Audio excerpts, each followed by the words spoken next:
നമസ്കാരം. സുപ്രീം കോടതി വിധിയുടെ മറവിൽ അതിൽ നിഷ്കർഷിക്കാതിരുന്നിട്ടും യുവതികളെ പോലീസ് സംരക്ഷണത്തിൽ ശബരിമല സന്നിധാനത്ത് പ്രവേശിപ്പിച്ചത് മുഖ്യമന്ത്രി പിണറായി വിജയന് നവോത്ഥാന നായകന്റെ പരിവേഷം നൽകാനായിരുന്നു. ഈ വിശ്വാസധ്വംസനത്തിനും കാപട്യത്തിനും തെരഞ്ഞെടുപ്പിലൂടെ ജനങ്ങൾ കനത്ത തിരിച്ചടി നൽകിയപ്പോൾ വീടുകൾ തോറും കയറിയിറങ്ങി അയ്യപ്പ ഭക്തരോട് CPM മാപ്പ് പറഞ്ഞു. ആഗോള അയ്യപ്പ ഭക്ത സംഗമം സംഘടിപ്പിച്ചത് പിണറായി വിജയൻ ഭക്തനാണെന്ന് വരുത്തി തീർക്കാനായിരുന്നു.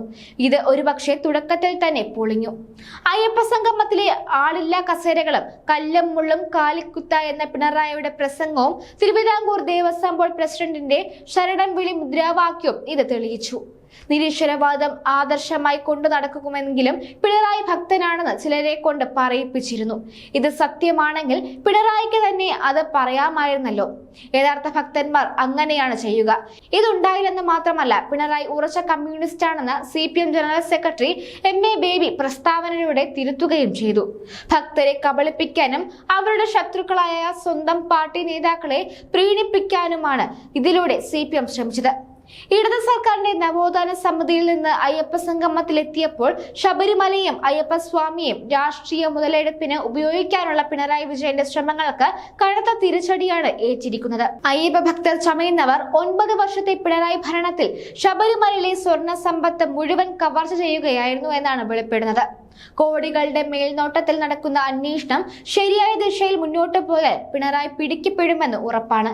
കാരണം സർക്കാരിന്റെ അറിവോ സമ്മതമോ ഇല്ലാതെ ഇത്തരം സ്വർണ്ണ കവർച്ചകൾ നടക്കില്ല.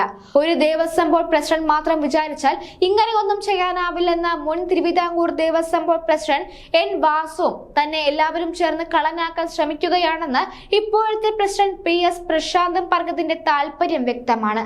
ശബരിമലയിലെ സ്വർണ്ണ കവർച്ചകൾ ഒരു സംയുക്ത സംരംഭമാണ് എന്നർത്ഥം. ഇതിനു മുൻപ് ഒരു കമ്മ്യൂണിസ്റ്റ് മുഖ്യമന്ത്രിക്കും ഇല്ലാതിരുന്ന ശബരിമലയോടുള്ള ഭക്തി പാരവശ്യം വെളിപാട് പോലെ പിണറായി വിജയൻ ഉണ്ടായത് എന്തുകൊണ്ടാണ്? 10 വർഷത്തെ ഭരണകാലാവധി പൂർത്തിയാക്കുമെങ്കിലും അധികാരത്തിൽ നിന്ന് ഒരു ദിവസം പോലും മാറി നിൽക്കാനുള്ള ധൈര്യം പിണറായി വിജയനില്ല.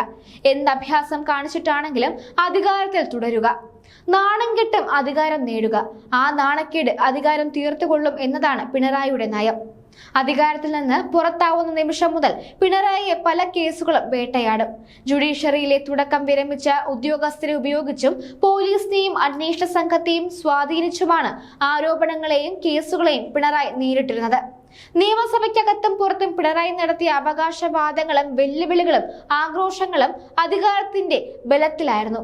മടിയിൽ കനമുള്ള പല ആളുകളും വഴിയിൽ ഭയമില്ലെന്ന് ഭാവിക്കും. യഥാർത്ഥത്തിൽ ഇവരുടെ ഉള്ള നിറയെ ഭയമായിരിക്കും. ഇങ്ങനെയുള്ള ആളാണ് പിണറായി എന്ന ഭരണാധികാരിയും പിണറായി എന്ന അച്ഛനും. കള്ളപ്പണം വെളുപ്പിച്ചതുമായി ബന്ധപ്പെട്ട് മകൻ വിവേക് കിരണിന് എൻഫോഴ്സ്മെന്റ് ഡയറക്ടറേറ്റ് സമൻസ് അയച്ചിരുന്നു എന്ന വാർത്തയും പുറത്തു വന്നതോടെ ഈ പിതാവിന്റെ ഭയം പല മടങ്ങ് വർദ്ധിച്ചിരിക്കുകയാണ്. പിണറായി സർക്കാരിന്റെ ഇതുവരെയുള്ള ഭരണത്തോട് ജനങ്ങൾക്ക് വിയോജിപ്പല്ല, വെറുപ്പാണ്. ഇത് ഏറ്റവും നന്നായി അറിയാവുന്നയാൾ മുഖ്യമന്ത്രി തന്നെയാണ്. അപ്പോൾ ഇനിയൊരു അധികാര തുടർച്ച ലഭിക്കണമെങ്കിൽ അത്ഭുതങ്ങൾ സംഭവിക്കണം. ഈ ഒരു വിശ്വാസത്തിലാണ് പിണറായി കഴിയുന്നത്. അധികാരം ലഭിക്കുമെങ്കിൽ ആര് പറയുന്ന എന്ത് കാര്യവും പിണറായി ചെയ്തെന്നിരിക്കും.